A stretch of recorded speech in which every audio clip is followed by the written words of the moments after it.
Deixa eu só botar um comentário aqui para a gente poder fazer uma análise de contexto, tá? Uhum. Arnaldo Silva, valeu aí pelo comentário. Sinceramente, o Bahia, nesse exato momento, é um time com cara de G8, nunca de G6. É uma discussão que está rolando aqui no set. Velho, quando a gente coloca o posicionamento do time, eu até concordo assim, o futebol do Bahia, a consistência do futebol do Bahia, ele pode não ter cara muito de G6, tá? Daquela assim, esse time com certeza vai terminar no G6. Aí nesse ponto eu posso concordar. A coisa é quando a gente joga em contexto. Qual o contexto? É colocar em campo os outros times. Qual time que está atrás do Bahia tem cara de G6? Tem mais cara de G6 do que o Bahia? Qual? De todos esses daí de lista. Eu acho que o único que está jogando é São Paulo. É? O único que está jogando é o São Paulo. Tem dois. Tem dois. É isso que eu ia comentar. Quais são os dois times que tem aí? São Paulo e Fluminense. O Fluminense, além de estar numa distância maior, está disputando ainda duas competições. Não é isso? Não estou errado? Né? Ainda que o Copa do Brasil vai ser só em dezembro. E o São Paulo ainda está jogando Libertadores. Né? E estão bem atrás do Bahia. Estão bem atrás do Bahia. Então, assim, a realidade, em contexto, você pode até colocar, o futebol talvez ali um futebol de esteja no G8, mas em contexto, nossa realidade é G4 a G6. Essa é a realidade de contexto do Bahia. E ainda mais agora só com o Campeonato Brasileiro. Mesmo com as lesões, mesmo sem estar com a força massa, mesmo com o corredor que vai pegar agora, complicadíssimo, né? A realidade é essa. Então, eu, por exemplo, o pessoal tá falando do Corinthians aqui, eu não tenho convicção de que o Corinthians vai ganhar do Sport na Ilha do Retiro domingo, não. Nenhuma. Como ter? Nenhuma convicção. Pode acontecer, mas eu não tenho nenhuma garantia. Eu não botaria meu dinheiro aqui agora e falaria, eu tô aqui botando 50 conto que o Corinthians vai ganhar. Eu não botaria. Não bota minha mão no fogo, não, pra esse Corinthians, não. Exato. E o Corinthians então, assim, pega Sport fora e Flamengo em casa, viu? Os dois próximos jogos do Corinthians. É isso, só colocando em contexto. A gente tem jogos complicadíssimos, inclusive o jogo de sábado. O jogo de sábado é um jogo factível apenas. Não é um jogo em que a gente é favorito contra o Ceará. E nem se a gente estivesse jogando nosso prime, a gente seria favorito. Né? O Ceará é um time dificílimo de jogar. Dificílimo. A gente provou isso aqui nos dois jogos que já fizemos com o Ceará esse ano na Fonte Nova. Né? Aliás, o Ceará segue dando demonstrações para todo mundo, em vários contextos. A gente fez 3 jogos, né? Com o Ceará na Fonte Nova. 3 jogos. Porque teve da fase de classificação também, né? Verdade. Do Nordeste. 3-2, 1-0 e 1-0. 1-0. Né? Todos um gol de diferença apenas. Né? Então é isso. Não vivemos um bom momento, vivemos um momento conturbado, na verdade. Um momento de muitos problemas, tá? Mas, no fim das contas, eu acho assim, a gente, olhando o resto do campeonato e o contexto atual, a gente é um time de G6, sim. Né? E eu diria mais, é um time de G4 a G6. Esse é o campeonato que o Bahia tem que estar mirando disputar, e aí todas as críticas, o Bahia saindo desse recorte, e tendo como esse recorte o dia de hoje, tá? Bahia saindo disso daí é para ser muito criticado. É para ser muito, mesmo com todos os contextos, né? De lesões, né? De adversários se contratando e o Bahia não, pererê, parará. O Bahia tem total possibilidade, mais do que isso. O Bahia tem dever de terminar o campeonato dentro desse bloco aí. Principalmente agora que vai disputar só o Campeonato Brasileiro. Exato, né? É dever do Bahia. É dever do Bahia terminar o campeonato desse bloco. Né? Vamos ter um corredor difícil agora. Depois um momento. O ponto final é a rodada 38, né? A gente tem que olhar isso. Mas é dever na rodada 38 o Bahia estar dentro desse bloco. Concordo. É dever do Bahia. Só um adendo rápido aqui. Não sei se a Ju discordou da gente ou se ela discordou de alguém do chat. Só que, na verdade, Ju, o ponto de vista de Lula não é em relação a Mirassol e Botafogo, por exemplo, porque eles já estão na frente do Bahia. O ponto de vista dele é em relação aos times que estão atrás do Bahia. Né? O questionamento dele é justamente o contrário. Quais são os times que estão atrás do Bahia hoje, que teriam a capacidade de tirar o Bahia do G6? Né? Ele falou, São Paulo, dos times que estão atrás do Bahia, e o Fluminense, na visão deles, são times que mais têm condições de bola e campo, né, talvez de tirar o Bahia do G6. Porém, são times que estão envolvidos em outras frentes. O São Paulo joga uma Libertadores nesse momento e o Fluminense joga uma Sul-Americana nesse momento. E, além disso, né, tem a Copa do Brasil ainda aqui, mais para o final da temporada. Lembrando, por exemplo, que o último jogo do Bahia na Série A é contra o Fluminense, né? Se eu não estou enganado. E, a depender do que aconteça, o Bahia pode pegar o Fluminense em reserva, porque uma semana depois do jogo contra o Fluminense, tem o Fluminense na Copa do Brasil. Simples assim. Então, a depender do que aconteça na última rodada do Brasileiro, o Renato pode ir com o time reserva contra o Bahia, no Brasileirão, para poder, no jogo seguinte, né, no jogo da semifinal da Copa do Brasil, jogar com o time. Se eu não me engano, já é na quarta, quarta domingo, quarta domingo. Exato, na quarta-feira seguinte. Semifinais e finais da Copa do Brasil é quarta domingo, depois da última rodada, que é no domingo. Exatamente. Então, na verdade, o ponto de vista dele não é em relação a Mirassol e Botafogo. Não existe um menosprezo, um desprezo. Saulo colocou que eu subestimei o Mirassol. Não, o Mirassol tá na conta, amigo. Tá na frente, é isso que ele tá falando. O debate dele é qual é o time que está atrás do Bahia, que pode tirar o Bahia do G6. O Mirassol já está na frente. Então não tem como o Mirassol tirar o Bahia do G6, porque ele já está na frente do Bahia. Para ser muito justo com ele, eu subestimei o Mirassol lá atrás. Tá? Já falei aqui algumas vezes. Eu não subestimei. Você não. Não. Você foi um pouco mais cauteloso do que eu. Eu não. Eu disse assim, para mim, eu disse, não passa ali as primeiras 5, 6 rodadas depois do... que é mais ou menos o que a gente está vivendo agora, depois da virada de turno, com o Mirassol nesse mesmo ponto. Eu cheguei a comentar algo muito parecido com isso. Se não foi isso, literalmente. E não, tô tomando... tô pagando a língua aqui. Tá? Então, assim, subestimei lá... Agora, nessa análise da agora, eu não tô tirando o Mirassol da conta, não. Tá? Não tô tirando o Mirassol da conta. O Fernando botou, bom dia, potencialmente o Inter e o Atlético Mineiro podem passar o Bahia também. Quê? Cara, potencialmente, o Sport pode passar o Bahia. Ainda tem ponto para isso. Pois é.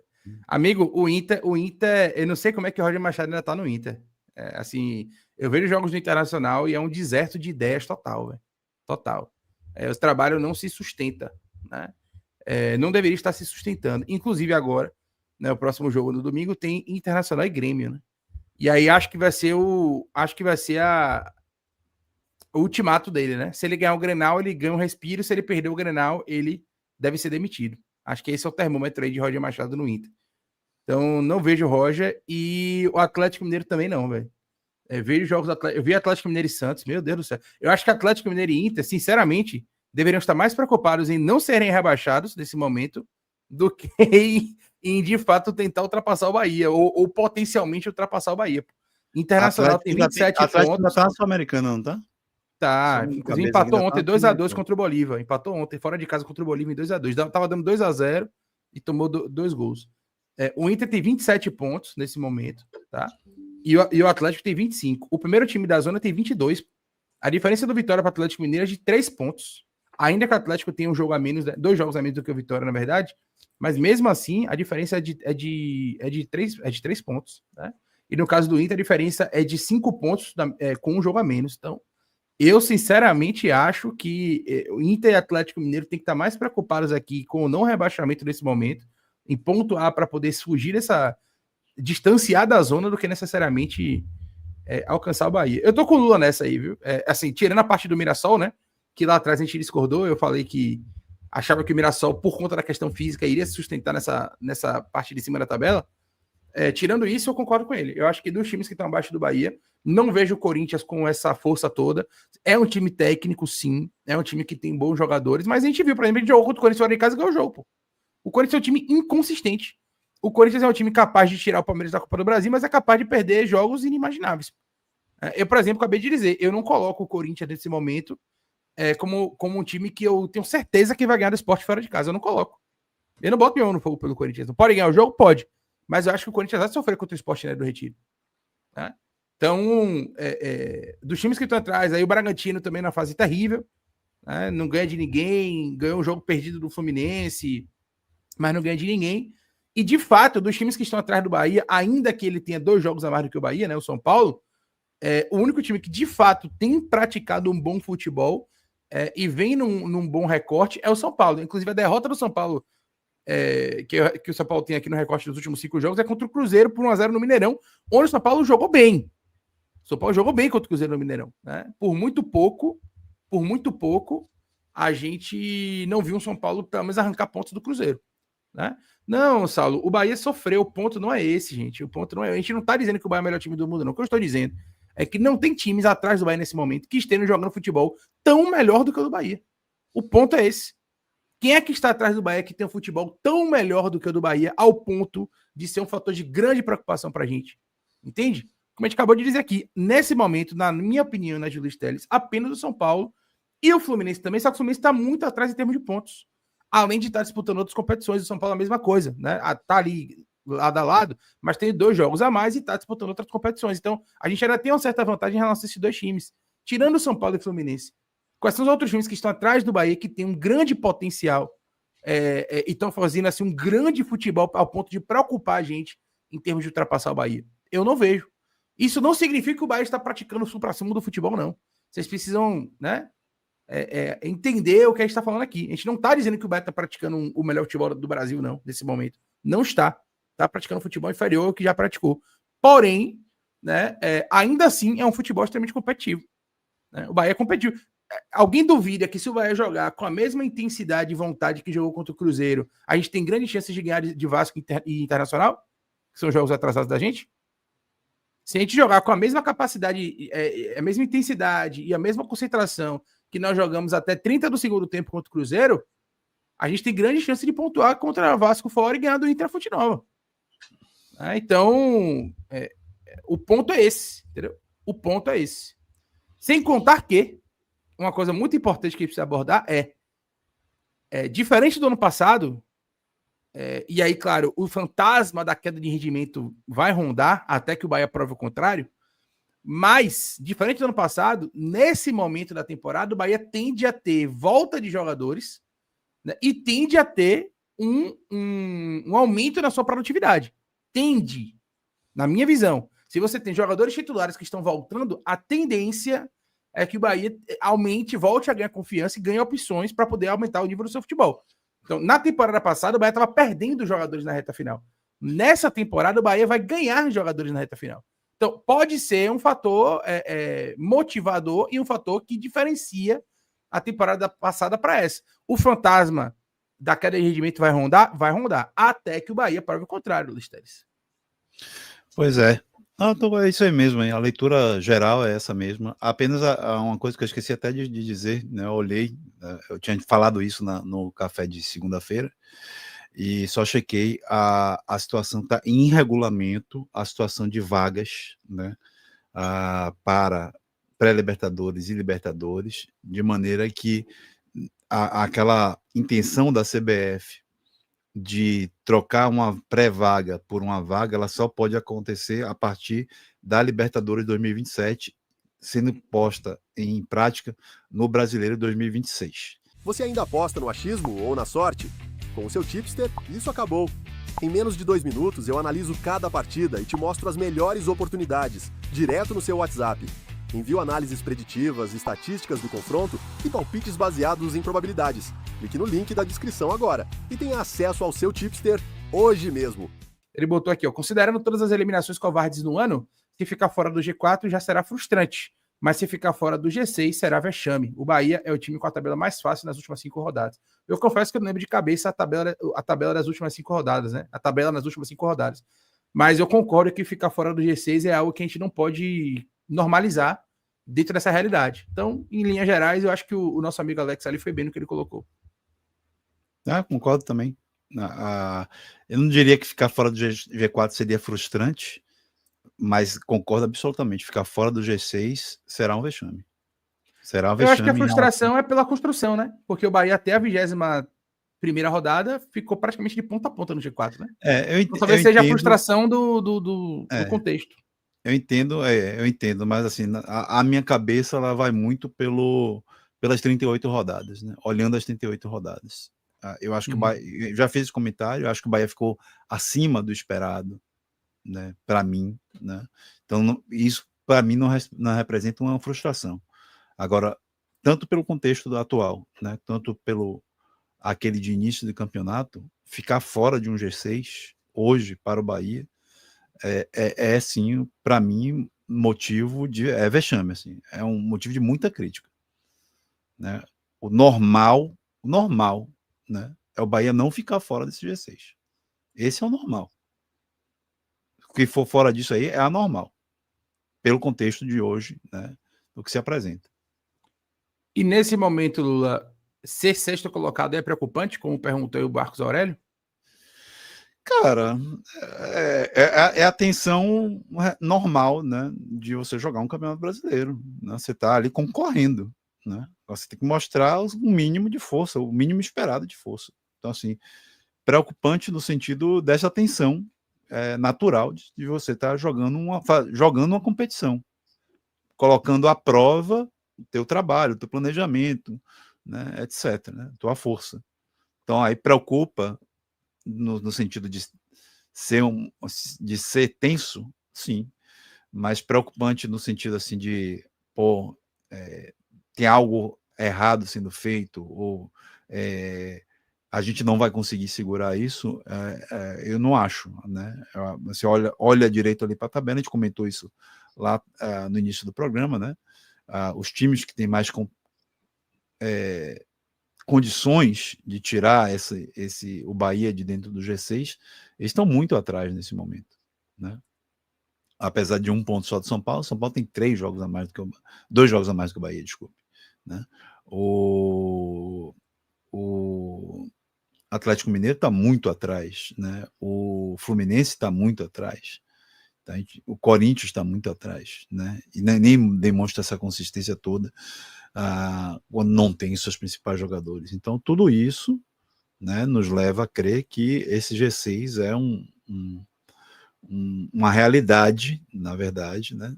Mais que a normalidade hoje do Bahia finalizar o campeonato dentro do G6. E sair do G6, não terminar no G6, para mim seria, de fato, né, algo muito próximo ali, se não o vexame, mas algo muito próximo de um vexame, né? É claro que novos contextos podem surgir, né? Não vou tirar disso, mas hoje, no dia de hoje, com o atual contexto, com tantos jogadores lesionados, né?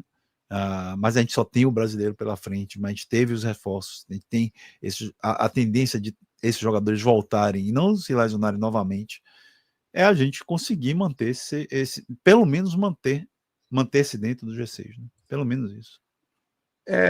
E sair do G6 caso aconteça, né, ao final da temporada, uma situação passiva, por exemplo, de demissão de Rogério Ceni? Você enxerga dessa maneira? Ainda que o contrato dele, obviamente, seja mais longo, mas você acha que não finalizar no G6 do campeonato pode ser um fator de quebrar a sequência de trabalho de Rogério? Cara, é um peso grande. Pergunta, inclusive, aqui do Cowboy, aqui, ó. Ele botou, né? Sair do G6 não será frustrante, será vexame e passivo de demissão de Rogério Ceni.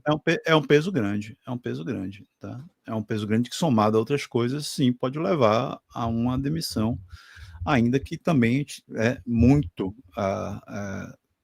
está dentro de uma contribuição do trabalho do mesmo, né? E eu estou fazendo uma análise da coisa do G6, é uma análise de contexto, tá? Análise de contexto atual, do recorte atual, né? Do que estão os outros times apresentando, das competições que esses outros times estão disputando, de quantos pontos esses outros times conseguiram fazer até aqui. Então, assim, não é exatamente apenas a situação negativa, ou seria uma situação negativa de trabalho de Rogério. Outra coisa, em relação à demissão ou não de qualquer treinador, como eu analiso, ela deve acontecer sempre por um conjunto de motivos, tá? Nunca pontualmente, mas por um conjunto de motivos, sobretudo quando a gente tem um recorte maior de trabalho, como é o caso de Rogério, né? Mas também ela tem muito a ver com 2 coisas importantes. Uma, em relação ao relacionamento do treinador com a arquibancada, né? Então, assim, quando essa coisa de fora para dentro passa a atrapalhar muito o trabalho, não adianta você ter um bom trabalho, simplesmente não adianta. Então, isso é um fator que tem que sempre ser levado em consideração. e o outro em relação a um trabalho com o grupo. Né? Quando um treinador perde o controle do vestiário, perde o controle do grupo, já não consegue. Você vai ver que os problemas acontecem não por preparo físico ou por técnico, mas por desmotivação, né? Por não conseguir mais ter a confiança, né, nas suas instruções, nas suas estratégias.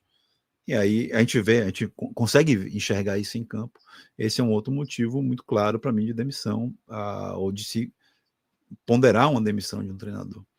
Então há um conjunto de coisas. Então não seria apenas, por exemplo, um vexame, né, de ficar fora do G6, um motivo de demissão para mim de Rogério Ceni.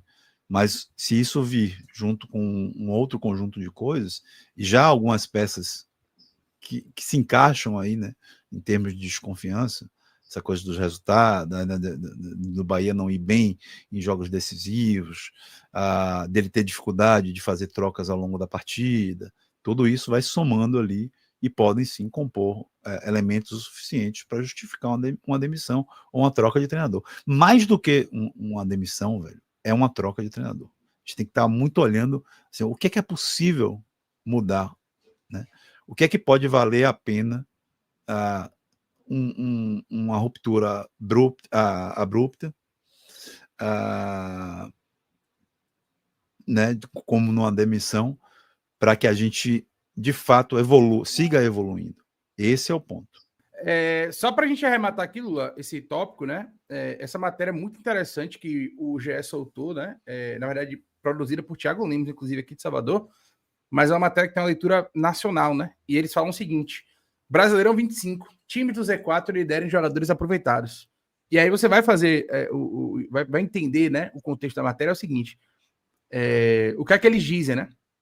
Eles dizem que os times que estão brigando para não cair utilizam mais atletas na tentativa de escapar do rebaixamento do que necessariamente os times que estão na parte de cima. E, coincidentemente ou não, o time que menos usou jogadores na Série do Campeonato Brasileiro foi o Bahia. O Bahia está na última colocação. O Bahia usou apenas 29 jogadores na Série A. Apenas isso. Né? Então eles fazem aqui todo o levantamento, né? Fazem aqui a introdução da matéria, né? Dizendo que o brasileiro deixando tem números que mostram o desespero de quem está na zona, papapá, eles fazem toda uma contextualização, mas aí eu vou passar para a gente vir logo para a tabela, né? E aí, Luiz Teres, aqui está a tabela. O Bahia, deixa eu dar um zoom mais aqui para poder facilitar a nossa vida, o Bahia é o 20º time dessa tabela, né? E usou apenas 29 jogadores na Série A do Campeonato Brasileiro. Então o time que mais tem jogadores lesionados é o time que menos usou jogadores na Série A. Será que é uma coincidência? Pois é. Eu acredito que se a gente for, eu não olhei esse gráfico, mas eu acredito que a gente vai olhar uma parábola subindo e descendo entre os times melhores, porque o Bahia está hoje naquele limite ali, né? Por exemplo, Mirassol e Flamengo usaram 31 jogadores. Foram 2 jogadores a mais do que o Bahia apenas, por exemplo. Do G4, que hoje tem Palmeiras, Flamengo, Mirassol e Cruzeiro, né? O Cruzeiro usou 32, Flamengo e Mirassol 31 e o Palmeiras 34. Né? Então a gente tem aí jogadores 2 a menos do que o Cruzeiro, do que o Flamengo e o Mirassol, 3 a menos do que o Cruzeiro e a gente tem 5 a menos do que o Palmeiras, né? Jogadores utilizados na Série A. Mas é isso mesmo, eu acredito muito que seja assim. O ideal seria o Bahia estar 2, 3 jogadores um pouco a mais, né? Mas aí para isso teria que ter um elenco mais robusto. O país teria que ter já começando a aproveitar melhor seus jogadores de base também, né? Que é um pouco o que acontece com o Palmeiras, com o Palmeiras. O Palmeiras tem também a particularidade da troca de muitos jogadores, né? Contratação de jogadores por conta da saída do Estevam, da contusão de Paulinho, etc. Richard Rios também saiu, né? Foi Richard Rios. Então, assim, tem uma particularidade específica, né? Ao passo que o Flamengo, por exemplo, também aproveitou a janela de meio de ano para se reforçar e já tem um sub-20 mais amadurecido do que o nosso para utilizar esses atletas, né? Estou falando desses 2 times porque são times que têm um calendário de necessidade de rotação de elenco, né? Como a gente teve, por exemplo. Só que a gente não tem, na minha opinião, elenco tão robusto quanto para fazer essa rotação. Tá? A gente até em quantidade, a gente até tem, mas há uma insegurança muito grande em algumas rotações a serem feitas, né? E isso implica, no final das contas, num número menor de jogadores utilizados. E é isso. Nesse ponto aí, olhando para isso, eu acho que é uma questão muito mais de amadurecimento do Bahia, do projeto do Bahia, tá? Do que de teimosia de treinador ou de estratégia da direção de futebol, por exemplo. Tá? Eu acho que é uma coisa muito mais de nível de amadurecimento do projeto. Tá? Acho que daqui, quando a gente olhar no ano que vem, muito provavelmente, por exemplo, para essa tabela, a gente vai ver um número maior, eu acredito, de atletas nesse mesmo período. Tanto atletas vindos da base, né, na inserção vindo da base, quanto de atletas do próprio elenco fixo, vamos colocar assim, né, dentro de uma rotação maior, porque a gente vai continuar disputando uma competição internacional, uma competição regional que se estende, iniciar o ano com a competição estadual, Copa do Brasil e Campeonato Brasileiro.